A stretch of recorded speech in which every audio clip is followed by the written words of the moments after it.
Moi, j'avais opté pour travailler toujours du matin. Comme ça, l'après-midi, je pouvais m'occuper des enfants.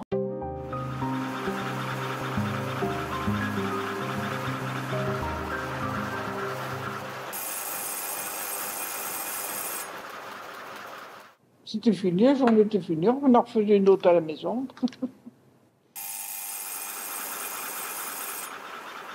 Il fallait repenser à tout,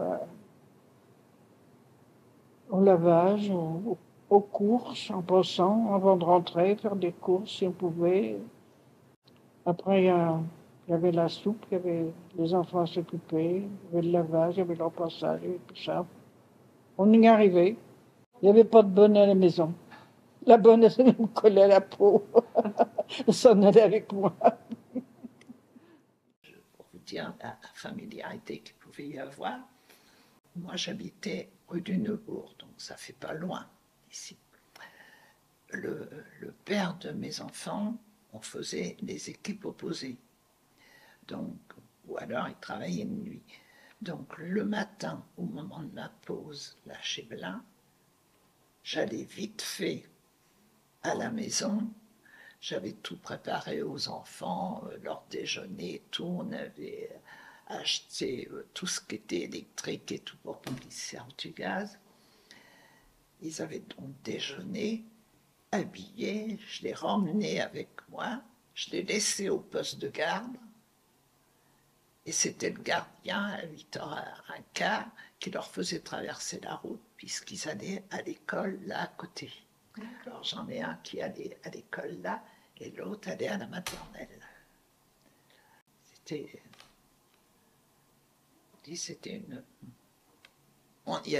l'esprit de famille. Disons que au tissage, où l'on était du matin, où l'on était de l'après-midi. On a été embauché pour être du matin ou d'après-midi. Il n'y avait pas de changement d'équipe.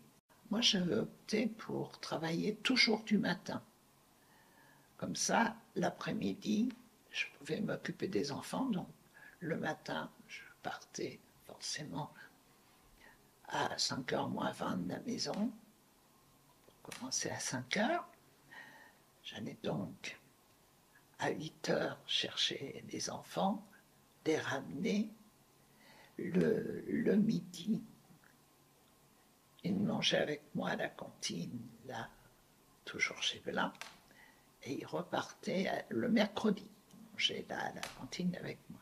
Et puis... à la cantine de Blin? À la cantine de Blin. Tous les mercredis, ils mangeaient là à la cantine, sinon ils mangeaient à la cantine de l'école. Et puis, bon, ils repartaient avec moi à la maison, puisque j'avais fini ma journée. Et sinon, en semaine, moi, à 4h30, j'allais les chercher à l'école, donc après leur faire leurs devoirs et tout. Moi, je pouvais profiter de mes garçons l'après-midi. C'était des journées bien remplies quand même. On a vécu dans une maison, mais alors, pas d'eau, écoutez bien, pas d'électricité, au buquet. Forcément, c'était les années 50, 55, 50, oui, 50, parce que je me suis mariée en 51. J'ai vécu avec ma mère quand même un petit peu, pas d'eau, pas d'électricité. Il faut que je vous dise encore quelque chose, on avait droit de travailler chez nous. On avait ce qu'on appelait le travail de ville, on nous donnait une pièce de drap qu'on emmenait chez nous, on faisait du rentrillage chez nous. J'ai vu travailler le samedi puis le dimanche. Il fallait des sous pour me marier. Alors, comme on était en ville, c'est un camion qui déchargeait les pièces de ville, mais moi, j'habitais au Buquet.